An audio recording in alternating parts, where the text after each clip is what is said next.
Hello guys, how are you? कैसे हो आप सब? तो इसमें Atiqur Rahman, this is your beautiful सा चैनल उस्मानी क्लासेस। तो आज हम लोग बात करेंगे क्या means numerical on the electric field intensity means intensity of electric field पे आज हम लोग क्वेश्चंस करेंगे। अब कैसे कैसे क्वेश्चंस हैं हम लोग देखेंगे वन बाय वन, किस तरीके से हम लोग क्वेश्चंस कर सकते हैं। तो पहले थोड़ा सा रिबैक कर लेते हैं क्या इलेक्ट्रिक फील्ड के बारे में हम लोग पढ़े थे। इलेक्ट्रिक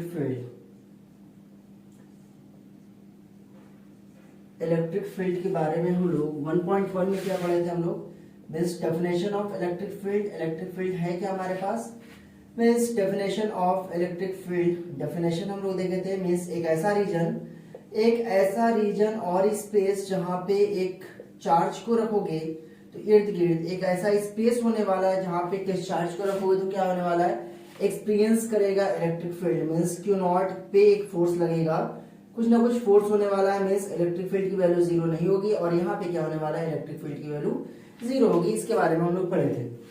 सेकेंड जो पढ़े थे हम लोग means intensity of electric field. Electric field एक ऐसी क्वांटिटी हमारे पास वेक्टर क्वांटिटी है। इलेक्ट्रिक फील्ड का फॉर्मूला क्या होता है, electric field is equal to force पर यूनिट मीन्स टेस्ट चार्ज। तो इलेक्ट्रिक फील्ड अगर पता करना है तो क्या करना, फोर्स को टेस्ट चार्ज से डिवाइड कर देना तो तुम्हारे पास क्या जाने वाला है, इलेक्ट्रिक फील्ड आ जाने वाला है। अगर तुम्हें फोर्स की वैल्यू पता करना है तो फोर्स की वैल्यू कितनी हो जाएगी हमारे पास, Q not into E vector that is known as E vector. और मैं बताया था क्या डायरेक्शन क्या होने वाला है, direction of electric field is same as direction of electric field is same as force on test charge. Force on test charge, test charge पे जो फोर्स लगने वाला है वही क्या होने वाला है, डायरेक्शन होने वाला है। किस पे, इलेक्ट्रिक फील्ड पर डायरेक्शन होने वाला है। दिस इज 1.2, दिस इज 1.2 के बारे में हम लोग देखे थे। तीसरा इंटेंसिटी ऑफ इलेक्ट्रिक फील्ड। 1.3 के अंदर हम लोग क्या देखे थे, intensity of electric field due two point charges की वजह से इलेक्ट्रिक फील्ड क्या आने वाला है means intensity of electric field due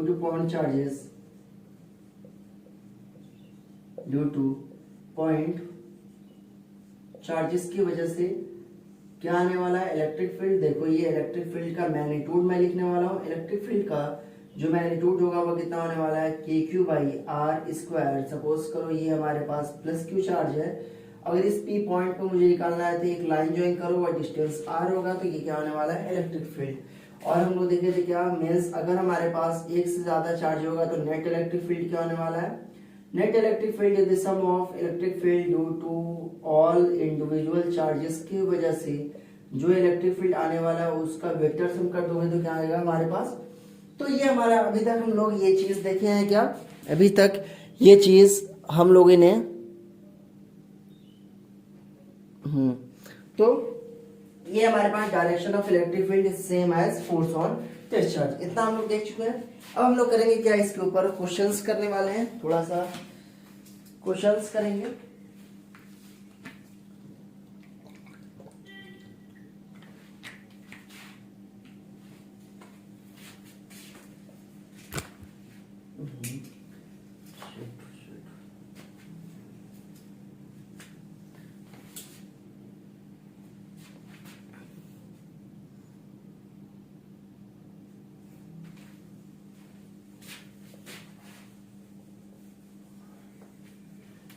तो लेट्स स्टार्ट द क्वेश्चंस।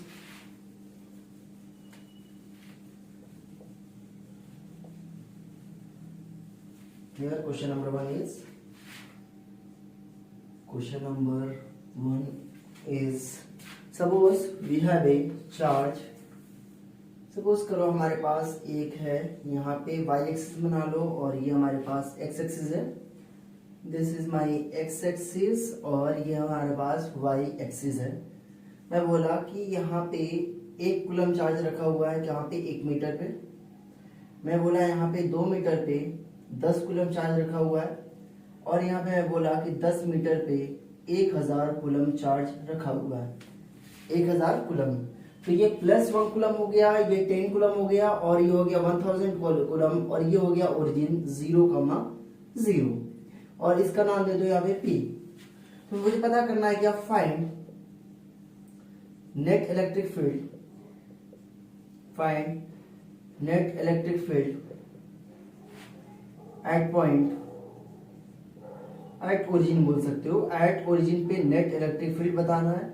और सपोज करो ये पूरा सिस्टम रखा हुआ है कहाँ पे, मीन्स स्पेस में रखा हुआ है, और बोल सकते हो क्या, जहाँ पे के की वैल्यू कितनी होने वाली है, गिवन है हमारे पास, गिवन क्या चीज है, गिवन है के की वैल्यू कितनी होनी चाहिए यहाँ पे 9 × 10⁹ न्यूटन मीटर स्क्वायर, और ये होने वाला है पर कूलम स्क्वायर होने वाला है। तो यहाँ पे नेट इलेक्ट्रिक फील्ड, इसका मतलब मुझे पता है यार, अगर एक से ज्यादा चार्जेस हुए तो इलेक्ट्रिक फील्ड कैसे निकाला जाता है। मैं बोला इस पी पॉइंट पे मुझे इलेक्ट्रिक फील्ड चाहिए, दिस इज ओरिजिन, ये हमारे पास है क्या ओरिजिन, ये मतलब +1 कूलम। मैं बोला था जहां पे इलेक्ट्रिक फील्ड निकालना होगा आपको, वहां पे क्या यूज करना, वहां पे तुम चार्ज को रखना, और टेस्ट चार्ज हमेशा क्या होने वाला है, पॉजिटिव, मतलब इसके वजह से इलेक्ट्रिक फील्ड क्या आने वाला है, इसके वजह से जो इलेक्ट्रिक फील्ड आएगा, मैं बोला यहाँ पे आने वाला इवन वेक्टर, क्या होगा, इवन वेक्टर। मैं बोला ये है हमारे पास इवन वेक्टर, जब डायरेक्शन लिख दो तो वेक्टर लिखने की जरूरत नहीं है।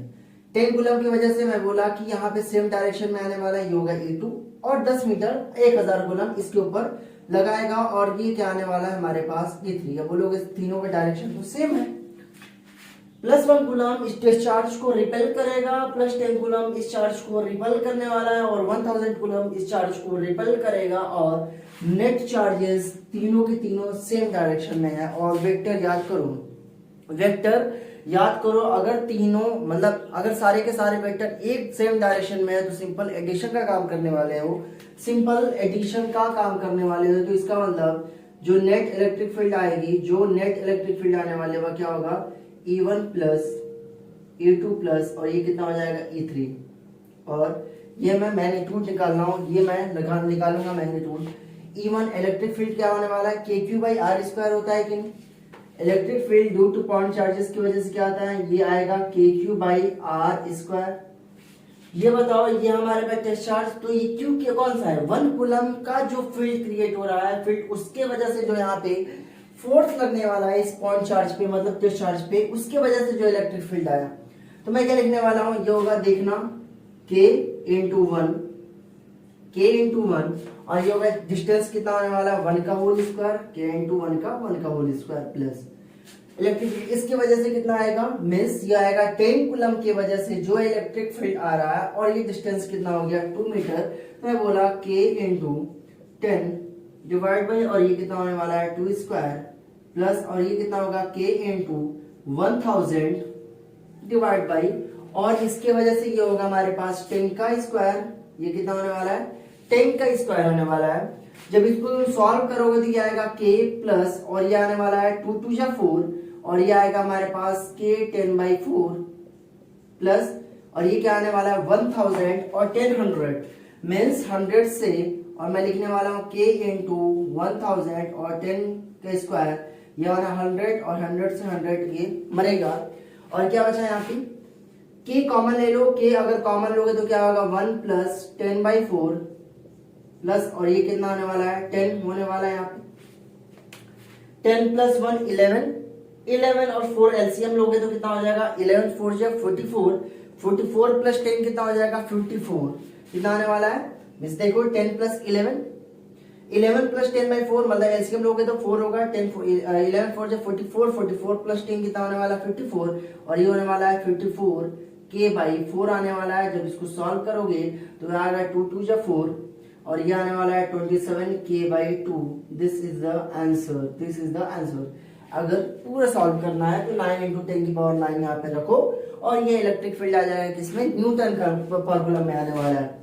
ये इलेक्ट्रिक फील्ड किधर आने वाला है, इसका यूनिट क्या होने वाला है, न्यूटन पर कूलम।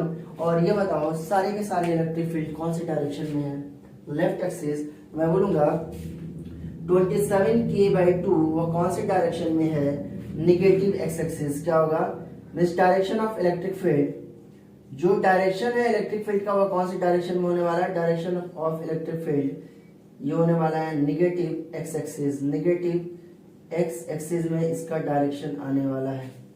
कहां पे आने वाला है? नेगेटिव एक्स एक्सिस में इसका डायरेक्शन आने वाला है। क्लियर? पक्का? तो ये रहा पहला, ये रहा फर्स्ट अप्रोच क्वेश्चन सॉल्व करने का। तो चलते हैं हम लोग सेकेंड क्वेश्चन पे।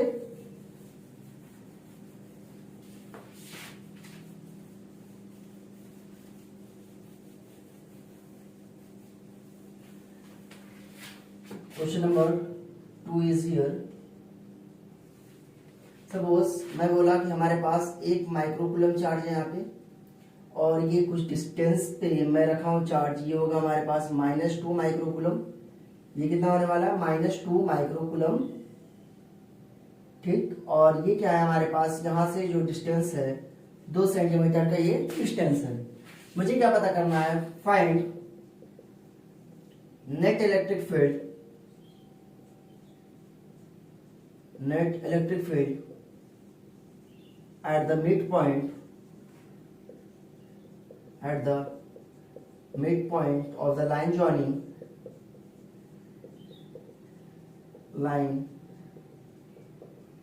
joining between two charges। दोनों चार्जेस की वजह से जो यहाँ पे इलेक्ट्रिक फील्ड आने वाला है मिड पॉइंट पे। मिड पॉइंट का मतलब हो गया 2 सेंटीमीटर है, तो इसका मतलब ये कितना होने वाला है हमारे पास? 1 सेंटीमीटर, और ये कितना होने वाला है हमारे पास? 1 सेंटीमीटर होने वाला है। तो याद करो ये हो गया हमारे पास। मैं बोला कि यहाँ पे इलेक्ट्रिक फील्ड क्या होने वाली है, मीन्स पहले इलेक्ट्रिक फील्ड का डायरेक्शन देख लो। मैं बोला था जिस पॉइंट पे, मान लो ये हमारे पास पॉइंट पी है, ये पॉइंट पी है, तो ये बताओ 1 माइक्रोकूलम प्लस में है। तो जिस पॉइंट पे इलेक्ट्रिक फील्ड निकालना है उस पॉइंट पे क्या रखना पड़ेगा? Test charge. ये 1 माइक्रोकूलम प्लस क्यू नॉट को किधर धक्का देगा? इस डायरेक्शन में रिपेल करेगा, और रिपेल करेगा तो ये बताओ ये डायरेक्शन किधर होने वाला है? ये होगा हमारे पास, ये E1 बोल सकते हैं क्या हम लोग? ये होता -2 माइक्रोकूलम। -2 माइक्रोकूलम ये क्या करेगा? अपने तरफ इसको ले लीजिएगा, और ये जब इधर अपने तरफ खींचेगा तो ये कितना होने वाला है? A2 होने वाला है कि नहीं? A2। ये बताओ दोनों इलेक्ट्रिक फील्ड का डायरेक्शन सेम है कि नहीं? जब दोनों इलेक्ट्रिक फील्ड का डायरेक्शन सेम होगा तो ये बताओ सिंपल एडिशन होने वाला है कि सब्ट्रैक्शन होने वाला है? सिंपल एडिशन होने वाला है। अगर ना समझ में आए तो देखो यहाँ पे इनेट इज इक्वल टू, हम लोग को लिखने का तरीका है क्या? √E1 का होल स्क्वायर प्लस E2 का whole square plus 2E1 E2 cos theta होता है कि नहीं?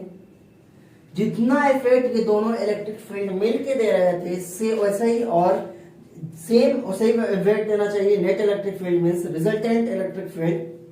और ये बताओ अगर दोनों वेक्टर आपस में पैरेलल है तो cos 0 की वैल्यू, थीटा की वैल्यू कितनी हो जाएगी दोनों वेक्टर के बीच में? 0, बिकॉज ये देखो E1 और ये 0 डिग्री हो गया। cos 0 की वैल्यू 1, जब ये 1 हो जाएगा तो ये देखो ये कौन सा स्क्वायर बनने वाला है? E1 प्लस E2 का होल स्क्वायर, और ये आपस में क्या होने वाला है? कैंसल आउट हो जाएगा। ये चीज क्लियर? तो यहाँ पे जो नेट इलेक्ट्रिक फील्ड होगा, यहाँ पे मुझे पता चल गया डायरेक्शन किसके तरफ होने वाला है। मेरे को पता चल गया कि किधर होगा? -2 माइक्रोकूलम के तरफ इसका डायरेक्शन होने वाला है। But what is the magnitude of, what is the magnitude? Magnitude क्या होगा? देखो यहाँ पे ये होगा मैग्नीट्यूड E1 प्लस E2 करोगे तो क्या आ जाएगा इसका मैग्नीट्यूड, और ये होगा हमारे पास K × Q की वैल्यू कितनी होने वाली है? 1 माइक्रोकूलम। ये होगा 1 माइक्रोकूलम, ये होगा 1 माइक्रो की वैल्यू कितनी हो जाएगी? 10⁻⁻6। मतलब 1 माइक्रोकूलम इज इक्वल टू कितना होने वाला है? 10⁻⁻6 कूलम होने वाला है, और ये डिवाइड बाई रेडियस हमारे पास कितना है? 1 सेंटीमीटर। चेंज करोगे क्या? हाँ चेंज करना पड़ेगा। क्यों? बिकॉज न्यूटन, जो इलेक्ट्रिक फील्ड की यूनिट आ रही थी किसमें आ रही थी? न्यूटन पर कूलम, और न्यूटन में जो मीटर आता है वो क्या आने वाला है? जो सेंटीमीटर में नहीं आएगा वो किसमें होने वाला है? मीटर में। जैसे force is equal to mass into acceleration, acceleration is equal to velocity upon time, और वेलोसिटी मीटर पर सेकंड में लिखना पड़ेगा, और एक्सेलरेशन मीटर पर सेकंड स्क्वायर में लिखना पड़ेगा। इसीलिए आर की वैल्यू कितनी होगी? सेंटीमीटर में चेंज करना पड़ेगा, तो ये होगा हमारे पास 10⁻⁻2 मीटर का होल स्क्वायर प्लस ये कितना होगा? -2। तो मैं बोला था चार्ज साइन मत यूज करना, क्या? विदाउट साइन यूज करना तुम्हें। और ये कितना होगा? 2 मीन्स के की वैल्यू तो रहेगी ही रहेगी, K × 2 × 10⁻⁻6 कूलम, और ये होगा 10 की पावर 1 सेंटीमीटर 1 सेंटीमीटर 10⁻⁻2 का होल स्क्वायर। क्लियर? ये हुआ हमारे पास इतना इलेक्ट्रिक फील्ड आने वाला है। इसकी वजह से कितना आएगा देखो, 10 की पावर -4, ये भी 10 की पावर -4, 10 की पावर -6 और ये 10 की पावर -4 बाहर आ जाएगा और ये क्या बचेगा k प्लस, और ये कितना आने वाला है 2k आने वाला है। सही है, 2k प्लस k कितना आने वाला है 3k, 3k इंटू 10 की पावर 4 जाएगा तो ये कितना होगा 10 की पावर -2 और ये वैल्यू हो जाएगी हमारे पास 3, k की वैल्यू रखोगे 9 इंटू 10 की पावर 9 इंटू 10 की पावर -2 और ये आएगा न्यूटन पर कूलम में आने वाला है। ये होगा 9 3 जा 27 इंटू 10 की पावर 7, 10 की पावर 7 न्यूटन पर कूलम कितना आने वाला है, न्यूटन पर कूलम आने वाला है। ये होगा इलेक्ट्रिक फील्ड। ये किसके तरफ हुआ टुवर्ड्स, ये जितना इलेक्ट्रिक फील्ड आ रहा है किसके तरफ आ रहा है, नेट जो रिजल्टेंट आ रहा है किसके तरफ आ रहा है, -2 माइक्रो कूलम के तरफ, टुवर्ड्स -2 माइक्रो कूलम के तरफ ये आ रहा है। क्लियर हुआ? आई थिंक ये चीज आपको क्लियर हो चुका होगा। चलते हैं हम लोग नेक्स्ट क्वेश्चन पे।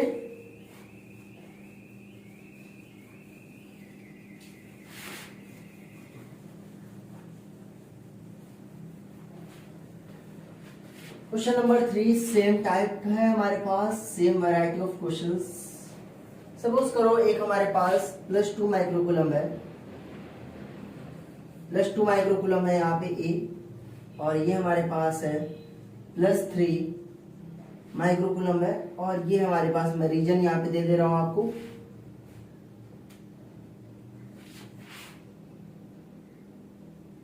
दिस इज फर्स्ट रीजन, ये हमारे पास फर्स्ट रीजन है, ये हमारे पास सेकंड रीजन है और ये हमारे पास थर्ड रीजन है। मैं बोलूंगा means in which region, in which region net electric field, net electric field is 0। कौन से रीजन में नया पूरा नेट इलेक्ट्रिक फील्ड कितना होने वाला है, 0 होने वाला है। तो क्या बताओगे कौन से रीजन में, फर्स्ट रीजन में या सेकंड रीजन में या थर्ड रीजन में, कौन से रीजन में होने वाला है, बता सकते हो क्या? सिंपल है, स्वीट सा है, इनोसेंस सा, प्यारा सा, नन्ना मुन्ना सा क्वेश्चन है। तुम तो इसको आई थिंक कि सॉल्व कर ही लोगे। कैसे? बिकॉज फोर्स वाली। मैं क्या करने वाला हूँ, मुझे नहीं पता तो मैं क्या करूंगा, एक पॉइंट यहाँ पे एज्यूम करूंगा। सपोज ये हमारे पास P पॉइंट मैंने एज्यूम कर लिया। मैं बोला अगर यहाँ पे P पॉइंट पे नेट इलेक्ट्रिक फील्ड 0 होगा तो इसका मतलब दोनों इलेक्ट्रिक फील्ड अपोजिट डायरेक्शन में होना चाहिए। ये बता, ये +2 माइक्रोकूलम इस P पे क्या आने वाला, टेस्ट चार्ज रखोगे, और ये बताओ यहाँ पे पहला इलेक्ट्रिक फील्ड का डायरेक्शन इधर आ जाएगा। अब बोलोगे ऐसे क्यों सर? मैं बोला था जिस पॉइंट पे इलेक्ट्रिक फील्ड निकालना उस पॉइंट पे तुम्हें क्या रखना पड़ेगा, टेस्ट चार्ज। ये +2 माइक्रोकूलम इस पे धक्का देगा, ये होगा E1। ये बता, ये प्लस में भी है और ये प्लस प्लस को किधर करेगा, यहाँ पे रिपेल करने वाला है, तो ये रिपेल करेगा, तो मैं बोला E2 है हमारे पास। ये बताओ क्या इस रीजन में, ये वाले फर्स्ट रीजन में क्या कभी 0 हो सकता है क्या इलेक्ट्रिक फील्ड? इसका मतलब इलेक्ट्रिक फील्ड इस रीजन में कभी 0 नहीं हो सकता, इस रीजन में नेवर बी ए 0, कभी 0 नहीं हो सकता। मैं बोला ठीक है, चलते हैं यहाँ पे, चलता हूं मैं यहाँ पर। अगर यहाँ पे इलेक्ट्रिक फील्ड की वैल्यू देखो तो मैं बोला ठीक है, चलो यहाँ पे एक P' ले लो और ये नाम दे दो यहाँ पे P'। ये बता, ये +3 वाला इसको किधर रिपेल करेगा, इधर रिपेल करने वाला, तो इलेक्ट्रिक फील्ड का डायरेक्शन जो फोर्स का डायरेक्शन होगा, तो मैं बोला कि यहाँ पे होगा हमारे पास E1'। ये बता, ये +2 माइक्रोकूलम इस पे पुश करेगा इस तरफ, बिकॉज दोनों का चार्जेस सेम है, तो मैं बोला कि ठीक है, तो ये क्या आने वाला है E2'। ये बताओ क्या electric field, net electric field 0 हो सकता है क्या? अगर नेट इलेक्ट्रिक फील्ड अगर 0 होना है तो दोनों इलेक्ट्रिक फील्ड को क्या होना चाहिए, अपोजिट डायरेक्शन में होना चाहिए। अगर दो इलेक्ट्रिक फील्ड है हमारे पास, दो डायरेक्शन है हमारे पास इलेक्ट्रिक फील्ड का, अगर उसको 0 होना है तो दोनों अपोजिट ही डायरेक्शन में होना चाहिए। मैं बोला यहाँ पे भी नेट इलेक्ट्रिक फील्ड, यहाँ पे भी नेट इलेक्ट्रिक फील्ड कभी 0 नहीं हो सकता। इन दोनों की वजह से जो नेट इलेक्ट्रिक फील्ड है फर्स्ट रीजन में और थर्ड रीजन में कभी 0 नहीं हो सकता। तो होगा तो कौन से रीजन में होगा, बचा हुआ रीजन में होने वाला है। मैं बोला ठीक है, बचा जो रीजन हमारे पास, बचे वाले रीजन में किसके तरफ नेट इलेक्ट्रिक फील्ड की वैल्यू 0 होने वाली है, मतलब कांस्टेंट। मैं बोला कि ठीक है, तो मैं बोला कि यहाँ पे देखो, यहाँ पे देखना, मैं बोला कि इस पोजीशन पे ले लो। अब बोलोगे यहाँ पे, तो यहाँ पे भी तो ले सकता था, यहाँ पे लोगे तो देखो क्या होने वाला है। यहाँ पे मैं पहले ले रहा हूँ, ये बताओ सपोज ये वाला समझ लेना, E1 double dash, E2 double dash और P डबल डैश। मैं बोला इसको P पॉइंट हमारे पास। ये बताओ +2 माइक्रोकूलम वाला इसको इधर रिपेल करेगा, ये नाम दे दो, यहाँ पे कितना होगा E1, और ये +3 माइक्रोकूलम वाला इधर रिपेल करेगा, ये कितना होने वाला है E2। ये बताओ अगर ये P पॉइंट यहाँ होता तो ये बताओ इसकी चार्ज की वैल्यू ज्यादा है, इसकी चार्ज की वैल्यू कम है, और ये डिस्टेंस भी कम है, और मुझे पता है क्या, इलेक्ट्रिक फील्ड किसके इनवर्सली प्रोपोर्शनल है, 1/r² की। r की वैल्यू जितनी कम, इलेक्ट्रिक फील्ड की वैल्यू ज्यादा। ये बताओ +3 है तो इसका मतलब इलेक्ट्रिक फील्ड किसके डायरेक्टली प्रोपोर्शनल है, q के डायरेक्टली प्रोपोर्शनल है। यहाँ पे अगर नजदीक होगा तो ये चार्ज भी ज्यादा है, इलेक्ट्रिक फील्ड ज्यादा, तो यहाँ पे कभी ये 0 नहीं हो सकता। इसीलिए क्या करेंगे हम लोग, +2 माइक्रोकूलम की तरफ लेंगे, तो ये होगा E1 और E2।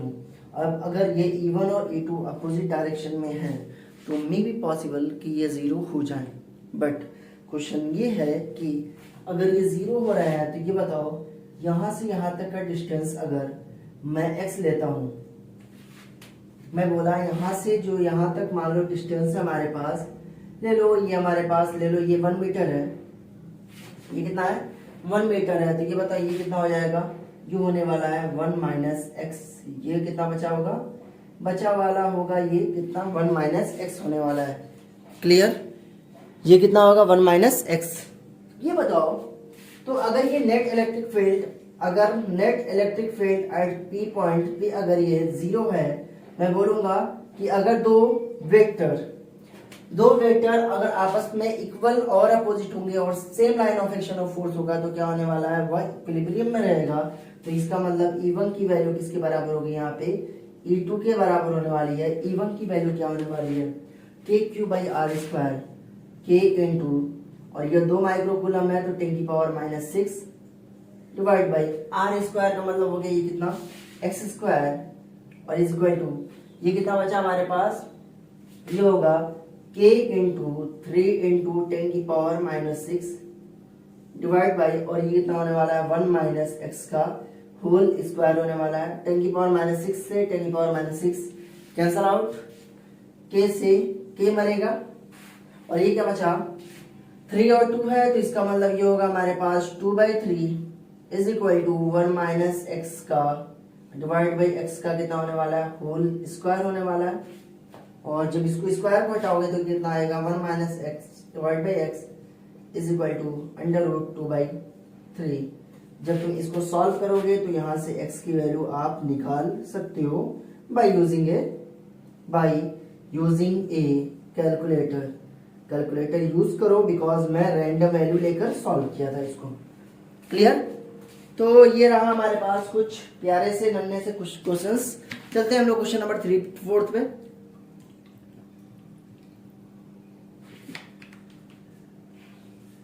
ओके डन, चलो क्वेश्चन नंबर 4।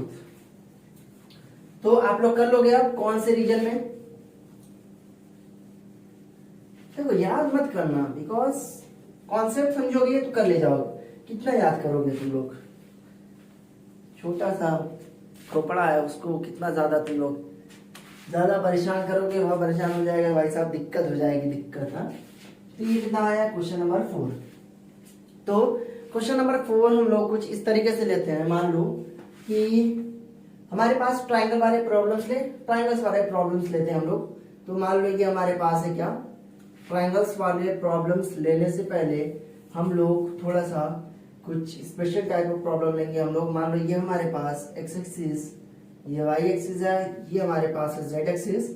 मैं बोला यहाँ पे एक हमारे पास क्यूब बना रहा हूं मैं, यहाँ पे ये क्या है, क्यूब है एक तरीके का।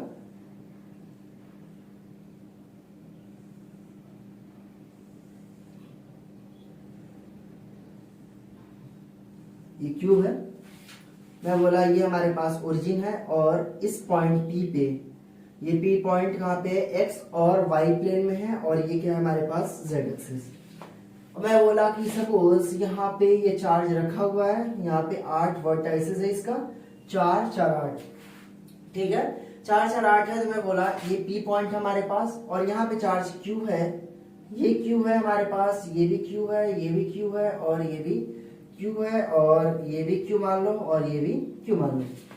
मैं बोला इसका नाम दे दो 1, और इसका नाम दे दो आप 1 हो गया, और इसका नाम दे दो तुम 4, ठीक, 1 2 3 4।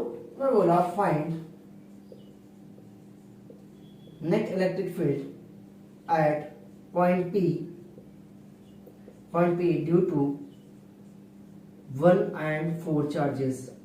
1 और 4 की वजह से जो नेट इलेक्ट्रिक फील्ड आ रहा है इधर, और ये है डिस्टेंस A, ये भी डिस्टेंस है A, और ये भी कितना होने वाला A, सारे साइड्स क्या है हमारे पास A है। ऑब्जर्व करना, ये P पॉइंट हमारे पास, ये P पॉइंट है। तो थोड़ा सा ये देखो 1 और 4 को विजुलाइज करें क्या हम लोग। 1 और 4 देखो x और y प्लेन में है, क्या है हमारे पास, x और y प्लेन में, ये है हमारे पास। अब तुम्हें आसान हो जाएगा, ये है x और ये कितना है हमारे पास y प्लेन। P पॉइंट कहाँ पे है, P पॉइंट यहाँ पे है, P पॉइंट यहाँ पे, 1 यहाँ पे था, और ये 4 यहाँ पे एग्जैक्टली इसके अपोजिट डायरेक्शन में है। तो ये हुआ हमारे पास 1 और 4, ये हुआ 1 और 4, इसका मतलब ये हुआ A डिस्टेंस है, तो ये भी कितना है A है, ये भी A है। तो बोला है कि आप P पॉइंट पे इलेक्ट्रिक फील्ड बताओ कितना होने वाला है। तो मैं बोला ठीक है, तो इसके वजह से यहाँ पे कौन सा चार्ज है, प्लस Q, और यहाँ पे कितना चार्ज है, प्लस Q चार्ज है। तो मैं बोला कि ये प्लस Q वाला है, इसको किधर रिपेल करेगा, इसको इधर रिपेल करने वाला है। तो मैं बोला कि ये मान लो यहाँ पे E1 है, ये E1 है। ये बताओ ये प्लस Q वाला इस P पॉइंट पे जो टेस्ट चार्ज रखा होगा उसको किधर धक्का देने वाला है, अपवर्ड डायरेक्शन में। तो ये मैं बोला कि ठीक है, ये हमारे पास कितना है, दिस इज E2, ये हमारे पास मान लो E2 है। अब बोलोगे कि E1 की वैल्यू क्या होगी, E2 की वैल्यू क्या होगी, उन दोनों के बीच का एंगल क्या है। मैं बोला अगर ये 90 है तो ये बताओ ये A है, ये है A है, तो ये कितना होने वाला है 45 डिग्री। जो बचा होगा ये भी कितना होने वाला है 45 डिग्री। बताओ इन दोनों के बीच का एंगल कितना होने वाला है, इन दोनों के बीच का एंगल 45 डिग्री होने वाला है कि नहीं। अगर दो वेक्टर मालूम है और दोनों के बीच का एंगल हमारे पास 45 डिग्री है, तो ये बताओ नेट इलेक्ट्रिक फील्ड कितना होगा। नेट इलेक्ट्रिक फील्ड E1 की वैल्यू पहले पता कर लो, E1 की वैल्यू कितनी होने वाली है, KQ बाई R स्क्वायर। भाई साहब इसके वजह से इलेक्ट्रिक फील्ड की वैल्यू R की डिस्टेंस कितना होने वाला है, R जो होगा, R जो होने वाला है A और A, पाइथागोरस थ्योरम निकालोगे तो ये कितना हो जाएगा, पाइथागोरस थ्योरम से ये हो जाएगा √2a होने वाला है। कितना हो जाएगा, √2a हो जाएगा। तो ये होगा √2a का होल स्क्वायर। Okay clear. तो ये कितना होने वाला है, ये होगा हमारे पास KQ बाई, और ये होने वाला है 2a square. What is the value of E2 की वैल्यू कितनी होने वाली है, KQ बाई a स्क्वायर। ये कितना होने वाला है, KQ बाई a स्क्वायर होने वाला है E2 की वैल्यू। ये बताओ KQ बाई a स्क्वायर को E लिख सकते हैं क्या हम लोग, E लिख लो ना सबसे अच्छा, E होगा तो ये कितना होने वाला है, ये हो जाएगा हमारे पास E बाई 2। ये बताओ नेट इलेक्ट्रिक फील्ड अगर निकालना है तुम्हें, नेट इलेक्ट्रिक फील्ड निकालना है तो क्या करोगे, मैं देखो अगर नेट इलेक्ट्रिक फील्ड निकालोगे तो इसका ये क्वेश्चन लिख चुके, हाँ नेट इलेक्ट्रिक फील्ड निकालना है तो तुम्हारे पास एक दो वेक्टर को जोड़ने का तरीका है। ये क्या होगा हमारे पास, E1 का होल स्क्वायर प्लस E2 का whole square plus 2E1 E2, और ये कितना होने वाला है cos theta, means theta is the angle between two vector के बीच का एंगल है। मैं बोला ठीक है, तो ये क्या है हमारे पास E1 की वैल्यू कितनी हो जाएगी, E/2 का होल स्क्वायर प्लस E2 की वैल्यू कितनी हो जाएगी हमारे पास, E square plus 2 into E/2 into E, और ये हो जाएगा cos 45 डिग्री, और ये वैल्यू कितनी हो जाएगी, E square by 4 plus E square plus 2 से 2 मर जाएगा, और ये क्या हो जाएगा 1 बाई √2। जब सॉल्व करोगे तो ये क्या होगा हमारे पास, कुछ आंसर आने वाला है, इसको आप सॉल्व करना और आंसर लेके आना। क्लियर, मस्त। तो आई थिंक ये चीज आपको समझ में आई होगी। बिकॉज ये सॉल्व हो जाएगा आसानी से, 1/√2 E² हो जाएगा, E²/4 हो जाएगा, प्लस E² होगा, E² कॉमन लेना है, बाहर आ जाएगा, और इससे ऐसे सॉल्व कर लोगे तो question number 4 I think so you are more eligible to solve this small calculations. चले आगे, ये है क्वेश्चन नंबर 4। क्वेश्चन नंबर 5 की बात करें हम लोग। क्वेश्चन नंबर 5, सपोज मैं क्या किया यहाँ पे, मान लो हम लोग ऐसे प्रॉब्लम्स कर लिए, अब हम लोग पास बचा है क्या, वेक्टर फॉर्म वाला प्रॉब्लम किस तरीके से हम लोग हैंडल आउट करेंगे ये देखो। सपोज करो मैं बोला एक हमारे पास चार्ज है +q और उसका कोऑर्डिनेट दिया है क्या 2,5, कितना दिया है 2,5 दिया हुआ है, मुझे इलेक्ट्रिक फील्ड चाहिए इस P पॉइंट पे जिसका कोऑर्डिनेट दिया हुआ है 5,4 पे, कितना है इसका कोऑर्डिनेट 5,4 पे है, तो मुझे पता करना है क्या, find net electric field in vector form, means EP को वेक्टर फॉर्म में पता करना है क्या होने वाला है, means electric field at point P. समझो इसका मतलब 2 है, ये 5 है, ये 5 है, ये 4 है, समझ रहे हो, मींस ये एक्स एक्सिस दिया हुआ है, ये वाई एक्सिस दिया हुआ है, तो ये बताओ अगर ये +q है तो इसका r1 वेक्टर बता सकते हो क्या होने वाला है, r1 वेक्टर होगा 2i कैप प्लस कितना होगा यहाँ पे 5j कैप होने वाला है कि नहीं, मींस x एक्सिस पे कितना यूनिट चले 2 यूनिट, y एक्सिस पे कितना चले यहाँ पे 5 यूनिट, ये बता r2 वेक्टर कितना होने वाला है, r2 वेक्टर होगा यहाँ पे 5i कैप प्लस कितना होने वाला है 4j कैप होने वाला है कि नहीं होने वाला है। ये बताओ अगर मुझे इलेक्ट्रिक फील्ड चाहिए था तो इलेक्ट्रिक फील्ड की वैल्यू कितनी थी हमारे पास, ये था kq by modulus of r vector का होल क्यूब इनटू कितना था r वेक्टर कर देते कि नहीं। ये बताओ r वेक्टर है क्या हमारे पास, r vector is nothing, it is a r2 vector minus क्या होने वाला r1 वेक्टर, देखना r2 वेक्टर बिकॉज इस p पॉइंट पे चाहिए तो r2 से r1 तक माइनस करना, तो ये बात r2 वेक्टर कितना हो गया 5i cap plus 4j cap minus r1 vector की वैल्यू कितनी हो गई हमारे पास 2i cap plus 5j cap, ये बताओ i कैप से i कैप माइनस करो, 5i cap minus 2i cap कितना होने वाला है 3i cap, 4j cap minus 5j cap कितना होने वाला है -j कैप होने वाला है। ये हुआ हमारे पास r वेक्टर लिखने का तरीका। ये बताओ मॉड्यूलस ऑफ r वेक्टर कैसे लिखोगे, मॉड्यूलस ऑफ r वेक्टर अगर तुम्हें निकालना है मॉड्यूलस इसका तो i कैप के कोएफिशिएंट का whole square plus j cap के कोएफिशिएंट का होल स्क्वायर करना पड़ेगा, i कैप का कोएफिशिएंट का होल स्क्वायर कितना हो जाएगा 3 का स्क्वायर प्लस और ये j कैप का कोएफिशिएंट कितना हो जाएगा -1 का होल स्क्वायर। क्लियर हुआ ये चीज, तो r2 माइनस r1 वेक्टर करोगे तो ये कितना हो जाएगा 3 स्क्वायर 9 -1 का स्क्वायर कितना होगा +1, तो ये हो जाएगा √10। जब इसका मतलब इलेक्ट्रिक फील्ड को वेक्टर फॉर्म में लिखोगे तो क्या होने वाला है, electric field in vector form is equal to KQ, r vector कितना होगा 3i cap minus j cap और ये कितना बचेगा हमारे पास √ मींस 10 की पावर 1/3, 10 की पावर 3/2, और ये रहा हमारे पास आंसर। इस तरीके से आप सॉल्व कर सकते हो, और कुछ की वैल्यू अगर 2 माइक्रोकूलम देती है या 5 माइक्रोकूलम तो यहाँ पे रखो और वैल्यू तुम्हारे पास निकाल लो। इस तरीके से हम लोग मतलब ऐसे क्वेश्चंस को हम लोग डेवलप कर सकते हो। समझ में आया? मस्त। चलते हैं क्वेश्चन नंबर 5। क्वेश्चन नंबर 6 पे हम लोग चले।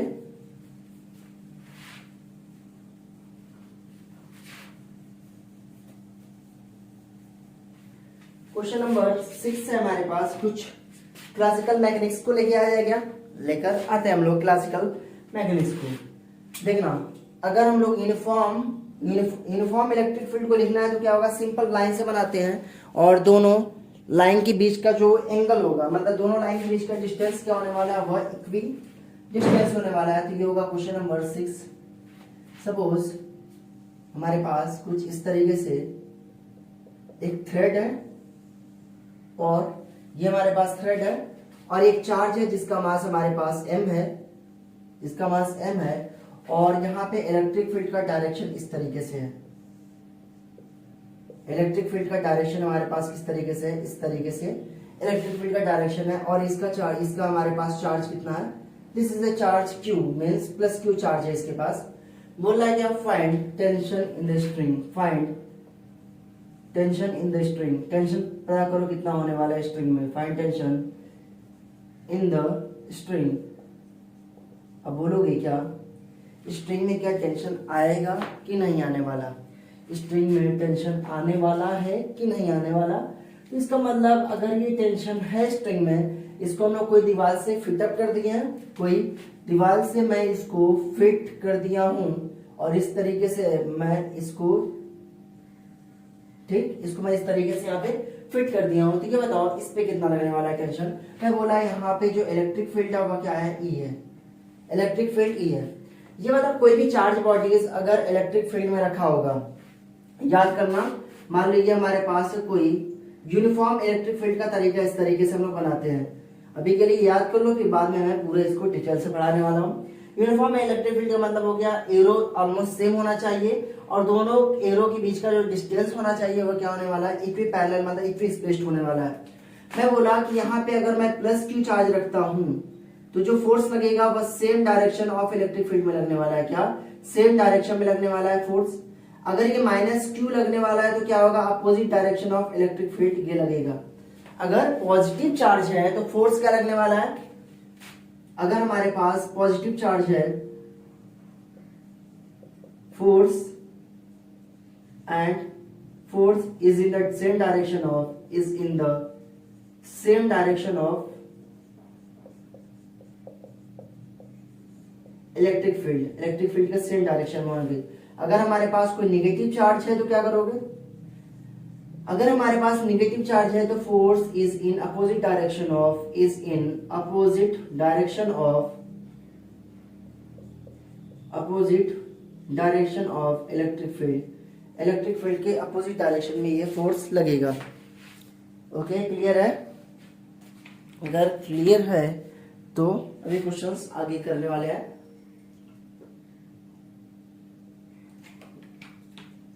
देखो, मान लो नेगेटिव चार्ज है तो फोर्स क्या होगा, opposite direction of electric field में। अगर पॉजिटिव चार्ज है तो क्या होगा, फोर्स सेम डायरेक्शन में होने वाला है। ये बताओ, अगर तुम्हें इक्विलिब्रियम आता है तो इस पे free body diagram means free the body from the surrounding and make the diagram, मतलब बॉडी को फ्री करो, इसके ऊपर जो फोर्स लग रहा है means all the forces which are acting on this body. तो एक फोर्स लगेगा क्या, mg, और एक और फोर्स लगने वाला है इलेक्ट्रिक फील्ड की वजह से, और फोर्स की वैल्यू कितनी होने वाली है, फोर्स की वैल्यू होती है QE। और ये बताओ इस डायरेक्शन में होगा कि इसके अपोजिट डायरेक्शन में होने वाला है, मींस इसी डायरेक्शन में होने वाला है। मैं बोला ये क्या है हमारे पास, Q into E। ये बताओ जब ये नीचे आने की कोशिश करेगा तो ये टेंशन हमेशा कहाँ पे होता, पुल, मतलब टेंशन का रोल क्या होता, दे ऑलवेज पुल, ये हमेशा आपस में क्या होगा, हमेशा खींचेगा। इसका मतलब फॉर इक्विलिब्रियम, फॉर इक्विलिब्रियम, अगर इक्विलिब्रियम चाहते हो, फॉर इक्विलिब्रियम अगर तुम चाहते हो ये मास वहां का ही बह रहा है, मतलब कोई मतलब ट्रांसलेशन ना हो, मतलब ऐसा ना हो कि ऐसे ऐसे मूव करे, रोटेशन करे और ट्रांसलेशन करे। तो ये बताओ अपवर्ड फोर्स किसके बराबर होगा, मीन्स नेट फोर्स कितना होने वाला है, यहाँ पे 0 होगा, मीन्स अपवर्ड फोर्स जितना होगा उतना डाउनवर्ड फोर्स होने वाला है। और टेंशन की वैल्यू कितनी हो जाएगी, mg प्लस कितना होगा यहाँ पे Q into E, this is the tension value. Tension की वैल्यू कितनी होने वाली है, mg plus QE, this is the tension value. और टेंशन की वैल्यू कितनी होगी, mg plus QE is the tension value. समझ में आया ये चीज। तो अगर पॉजिटिव चार्ज है तो फोर्स कौन सी डायरेक्शन में लगेगा, इलेक्ट्रिक फील्ड के डायरेक्शन में। अगर नेगेटिव चार्ज है तो फोर्स कहां पे लगने वाला, opposite direction of electric field में। देखो एक और क्वेश्चन ऐसे ही सेम टू सेम इसी के ऊपर, इसमें भी टेंशन निकालना है तुम्हें। मान लो ये हमारे पास एक टॉप फ्लोर है और यहां से मैं एक मास को ऐसे लटका दिया और यहाँ पे और इस डायरेक्शन में, आप इलेक्ट्रिक फील्ड को डायरेक्शन को रिवर्स कर दो। अब ये बताओ टेंशन की वैल्यू ज्यादा हो जाएगा इसके कंपैरिजन में कि कम होने वाला है। देखो ये mg है, फोर्स इसको इधर सपोर्ट करने वाला है, तो मैं बोला कि ठीक है, इसको बनाओगे तो इधर क्या आने वाला है, mg। ऊपर की तरफ क्या आएगा, टेंशन, प्लस एक और फोर्स ऊपर की तरफ है, वो क्या होने वाला है, QE, बिकॉज इलेक्ट्रिक फील्ड के सेम डायरेक्शन में। हमें बोला ये चार्ज कितना है हमारे पास, Q। और टेंशन अगर इक्विलिब्रियम में होना है तो क्या करना पड़ेगा, T plus QE is equal to किसके बराबर होगा, mg के बराबर। और टी की वैल्यू किसके बराबर हो जाएगी यहाँ पे M G minus Q into E के बराबर होने वाला है क्या टेंशन की वैल्यू। स्ट्रिंग में टेंशन यहाँ पे कितना आ रहा था एम जी प्लस क्यू, यहाँ पे कितना आ रहा है M G minus Q into E. Clear, this is a question number 7। चलते हैं हम लोग क्वेश्चन नंबर 8 में। सपोज अब हम लोग इलेक्ट्रिक फील्ड ऐसे डाउनवर्ड डायरेक्शन में दे दिए, अपवर्ड डायरेक्शन में दे दिए। अगर इलेक्ट्रिक फील्ड ऐसे होगा या इलेक्ट्रिक फील्ड राइट डायरेक्शन में होगा या लेफ्ट डायरेक्शन में होगा, तो कैसे हम लोग टेंशन की वैल्यू फाइंड आउट करेंगे और कौन सा एंगल, कितना एंगल ऑफ इंक्लिनेशन होने वाला है क्या वर्टिकल से।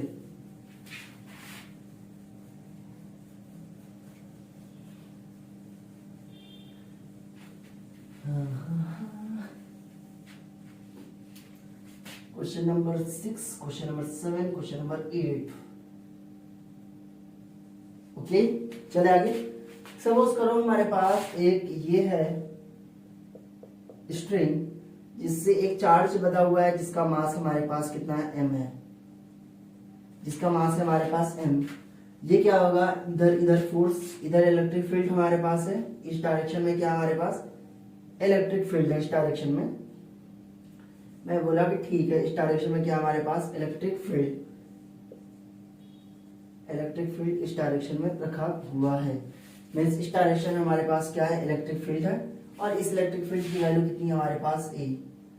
इस इलेक्ट्रिक फील्ड की वैल्यू कितनी है हमारे पास E। तो मुझे पता करना है क्या,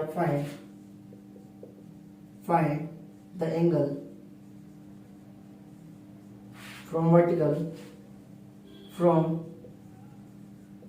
vertical so that charge is in equilibrium।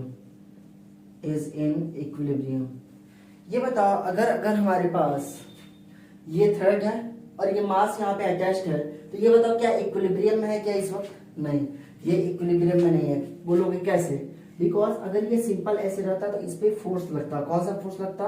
मैं बोला यहाँ पे जो चार्ज है वो कितना है हमारे पास Q है, तो force is equal to Q ही। इसी डायरेक्शन में एक फोर्स लगता, फोर्स लगने की वजह से तो ये हमारे पास हिंज है, मतलब पिन किया गया है, तो ये मूव नहीं करेगा। जब ये मूव नहीं करेगा तो इसका मतलब ये क्या होगा, ऊपर की तरफ जाने की कोशिश करेगा। मतलब सपोज करो यहाँ पे अगर किल है हमारे पास और यहाँ पे अगर फोर्स लगेगा तो ये फोर्स किधर मूव करेगा, इसको रोटेशन कराने की कोशिश करेगा। यहाँ पे फोर्स लगा, सपोज करो बॉल है, बॉल पे ऐसे फोर्स लगा, तो ये बताओ ये कैसे मूव करेगा, ऐसे मूव करेगा। जब ये ऐसे मूव किया तो मैं बोला कि ये बताओ कौन सा एंगल होगा so that charge is in equilibrium. तो मैं बोला कि ठीक है, चार्ज अगर इक्विलिब्रियम में हो सकता है कि ये ऐसे यहाँ पे आ गया हो, ऐसे यहाँ पे हो गया हो, तो मैं बोला कि ठीक है। और ये एंगल बहुत ही ज्यादा नहीं है, बहुत कम एंगल पे, ठीक। मैं बोला कि यहाँ पे जो एंगल है वो कितना है हमारे पास, थीटा है। ये बताओ यहाँ पे अगर इक्विलिब्रियम में आना है तो ये बताओ कितना, मतलब सपोज करो ये हमारे पास है इलेक्ट्रिक फील्ड का डायरेक्शन। तो ये बताओ यहाँ पे कौन कौन सा फोर्स लगता होगा। ये मास m है तो इस पे फोर्स लगता होगा किधर, m इंटू जी लगता होगा कि नहीं। यहाँ पे मास m है तो इस पे कौन सा फोर्स लगता होगा, mg। और इधर एक टेंशन लगता होगा, इधर टेंशन लगता होगा, टेंशन T। और ये बता इस तरफ है हमारे पास QE, तो QE हमेशा क्या होगा, हॉरिजॉन्टल डायरेक्शन में होने वाला है। QE always in horizontal direction. ये बताओ अगर ये एंगल थीटा है तो ये वाला एंगल कितना होने वाला है, ये वाला एंगल कितना होगा, थीटा होने वाला है कि नहीं। बिकॉज देखो ना भाई साहब, अगर ये थीटा है तो ये बताइए कितना होने वाला है, थीटा होने वाला है। करस्पॉन्डिंग एंगल सारे मस्त। तो मुझे थीटा चाहिए, तो ये बताओ इसका कंपोनेंट कर ले क्या हम लोग। ये हमारे पास QE है, ये है। मैं क्या करने वाला हूँ, एक कंपोनेंट इस डायरेक्शन में करूंगा, तो ये हमारे पास mg है। तो मैं बोला कि ठीक है भाई साहब, तो क्या करो, एक कंपोनेंट ऐसे और एक कंपोनेंट टेंशन का ऐसे कर दूं। ये थीटा है तो ये वाला कितना होगा हमारे पास, वर्टिकली अपोजिट एंगल से थीटा होने वाला है कि नहीं। तो ये बताओ ये वाला इसका एक कंपोनेंट क्या हो जाएगा हमारे पास, t cos थीटा, और एक कंपोनेंट क्या हो जाने वाला है, t sin थीटा होने वाला है। इसका मतलब अगर ये इक्विलिब्रियम में है तो हॉरिजॉन्टल कंपोनेंट और वर्टिकल कंपोनेंट क्या होने वाला है, इक्वल होना चाहिए। अगर इक्वल है तो इसका मतलब t sin थीटा की वैल्यू किसके बराबर होगा, यहाँ पे q इंटू ई के बराबर होने वाला है कि नहीं। ये बताओ वर्टिकल कंपोनेंट और ये वर्टिकल डायरेक्शन वाला ये भी क्या होगा, आपस में इक्वल होने वाला है। तो मैं बोलूंगा T cos theta is equal to किसके बराबर होगा, mg के बराबर होने वाला है। दोनों को डिवाइड करो, मतलब इक्वेशन फर्स्ट और इक्वेशन 2 को डिवाइड करोगे तो क्या मिलने वाला है, देखो T sine theta divide by T cos theta is equal to कितना होगा हमारे पास, क्यू ए ई कितना हो जाएगा, डिवाइड बाई mg। टी से टी मरेगा और ये क्या हुआ हमारे पास, tan theta is equal to क्या होगा हमारे पास, Q E by M G. और थीटा की वैल्यू कितनी आ जाएगी हमारे पास, tan inverse Q E by कितना आने वाला है, M G is the answer. मतलब इतना इंक्लिनेशन अगर होगा, अगर इतना एंगल अगर होगा Q E by M G, तब तुम्हारे पास ये क्या होने वाला है, बॉल इक्विलिब्रियम में होगा। अदरवाइज बॉल इक्विलिब्रियम में नहीं होने वाला, क्या, अदरवाइज बॉल इक्विलिब्रियम में नहीं होगा। फॉर इक्विलिब्रियम बॉल को कितना एंगल पे जाना होगा, बॉल को एंगल पे जाना होगा tan inverse Q by M G पर इसको जाना होगा। कंप्लीट, मजा आया। सपोज करो अगर हमारे पास डायरेक्शन अगर चेंज हो जाए तो क्या होने वाला है, डायरेक्शन चेंज हो जाएगा तो कुछ फर्क ज्यादा नहीं पड़ेगा, ये इस डायरेक्शन में हो जाएगा। तो ये रहा हमारे पास कुछ प्रॉब्लम्स अच्छे। ये हुआ क्वेश्चन नंबर 8। और भी क्वेश्चंस करा दो क्या अभी, तो और अगर क्वेश्चंस चाहते हो तो आप कमेंट बॉक्स पे करना, बिकॉज 8 क्वेश्चन है उसके बाद हम लोग करेंगे। तो पढ़ते रहो। Thank you very much for, okay guys, चले हम लोग तो मिलते हैं कल।